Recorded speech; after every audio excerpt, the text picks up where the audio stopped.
Le 14 mars dernier, la Chambre de l'instruction de la Cour d'appel de Paris rendait son verdict sur l'éventuel retour en détention provisoire de Pierre Palmade, remis en liberté sous contrôle judiciaire dans l'enquête sur l'accident de la route qu'il a causé le 10 février dernier sous l'emprise de la cocaïne.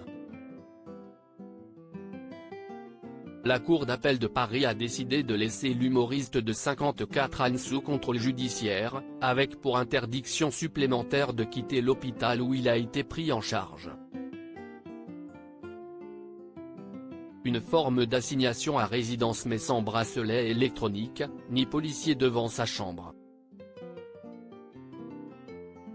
Ce soir du 10 février, Pierre Palmade avait percuté une voiture dans laquelle se trouvait une famille, à savoir Yuxel, le conducteur, dont l'état de santé ne serait toujours pas rassurant, une femme enceinte qui a malheureusement perdu son bébé, ainsi que leur petit garçon de 6 ans nommé Devrim.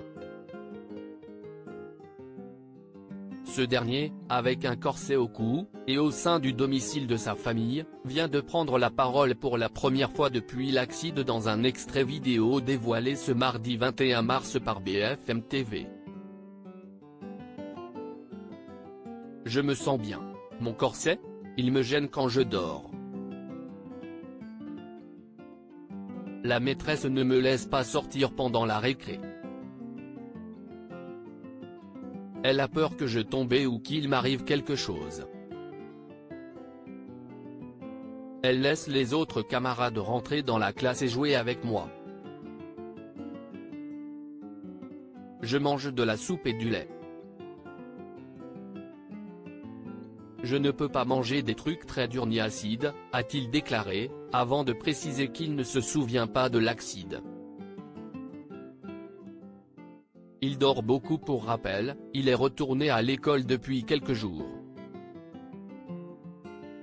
Il va tous les jours à l'école, le matin mais pas l'après-midi car ça le fatigue trop, a récemment révélé son cousin Omer Yacout à BFM TV, avant de préciser que les séquelles demeurent importantes pour celui qui avait été mis dans un coma artificiel juste après l'accident pour des blessures à la tête.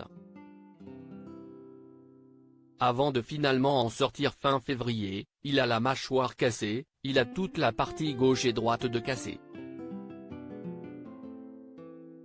Il a un problème au cou, au cervical, du coup, il a un corset qui tient son cou et sa mâchoire. Pour l'instant il n'est plus comme avant. Du coup, il rentre chez lui pour prendre ses médicaments, on lui fait faire des exercices de kiné pour sa mâchoire et ses dents, mais la plupart du temps il est très fatigué. Il dort beaucoup, avait ensuite précisé son cousin. Ce dernier avait également expliqué que lorsqu'il avait emmené Devrim voir son père à l'hôpital, il était tellement choqué qu'il est resté paralysé. Car pour rappel, s'il lui est sorti de l'hôpital, ce n'est pas le cas de son papa, qui est la victime la plus touchée de l'accident, rappelle BFM TV. En effet, après avoir été plongé dans un coma artificiel en raison de trop grandes souffrances et avoir subi cette opération, Yuxel est toujours mal au point. Il devra prendre des médicaments toute sa vie et va subir un long processus de rétablissement, annonçait l'avocat de la famille des victimes blessées Mourad Batik le 26 février dernier, toujours sur la chaîne d'information en continu.